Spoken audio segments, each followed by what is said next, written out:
కాంగ్రెస్ ప్రభుత్వం ఏ మాట ఇచ్చిందో, ఏ వచనం ఇచ్చిందో ఆ వచనాన్ని నిర్వహించుకోవాలి, తప్పకుండా దాన్ని చేయాలనే ఒక సంకల్పం కాంగ్రెస్ పార్టీకి ఉంది. ఈ చిన్నప్పటి నుంచి చూస్తున్నారు మీరంతా కూడా. ఇందిరమ్మ పార్టీ అది. ఇందిరమ్మ ఏ మాట ఇస్తే ఆ మాటను తప్పకుండా ప్రజలకు దాకా తీసుకొని వెళ్ళాలి. ఢిల్లీలో ఇచ్చిన మాటను గల్లీ దాకా తీసుకొని వెళ్ళాలని మళ్ళీ ఆమె దర్పదం. దాని ద్వారా మరి ఆ యొక్క చైన్ను, ఆమె కాంగ్రెస్ పార్టీ చైన్ను మొత్తం సోనియా గాంధీ గారు కానీ, రాహుల్ గాంధీ గారు కానీ అదే విధంగా దిప్పుతున్నారు. కాబట్టి అలాంటి తరుణంలో, అలాంటి యొక్క అవకాశంలో ఈరోజు రేవంత్ రెడ్డి గారు కానీ, రామ్మోహన్ రెడ్డి గారు కానీ అదే పంతంలో నడుస్తున్నారు. కాబట్టి ఈరోజు మనం ఇచ్చిన ఏదైతే ఎలక్షన్ ముందు ఇచ్చిన హామీలు ఉన్నాయో తప్పకుండా 6 గ్యారంటీలు ఇచ్చారు. మరి 6 గ్యారంటీలు చూచా తప్పకుండా అన్ని కూడా నెరవేర్చారు.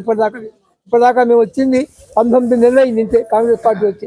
అది 10 సంవత్సరాలు ఉన్న టీఆర్ఎస్ ప్రభుత్వం ఏం చేయలేకపోయింది.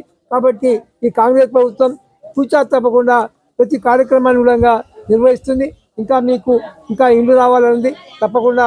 మరియు ఎంపీడీ గారు ఇప్పుడు చెప్పారు, తప్పకుండా ఇంకా మీకు 10-12 ఇళ్ళు దాకా వచ్చే ప్రయత్నం తప్పకుండా ఇందిరమ్మ కమిటీ ద్వారా తప్పకుండా వచ్చే ప్రయత్నం, ఎమ్మెల్యే గారి ద్వారా తప్పకుండా వచ్చే ప్రయత్నం చేస్తాం. ఎవరు కూడా బాధపడే అవసరం లేదు. తప్పకుండా ప్రతి ఒక్కరికి కూడా దగ్గర ఈ పిడతగా 10-20-25 ఇళ్ళ దాకా ఈ గ్రామానికి వచ్చే ప్రయత్నం తప్పకుండా మేము చేస్తాం. తప్పకుండా ఎమ్మెల్యే గారు తీసుకుపోతాం.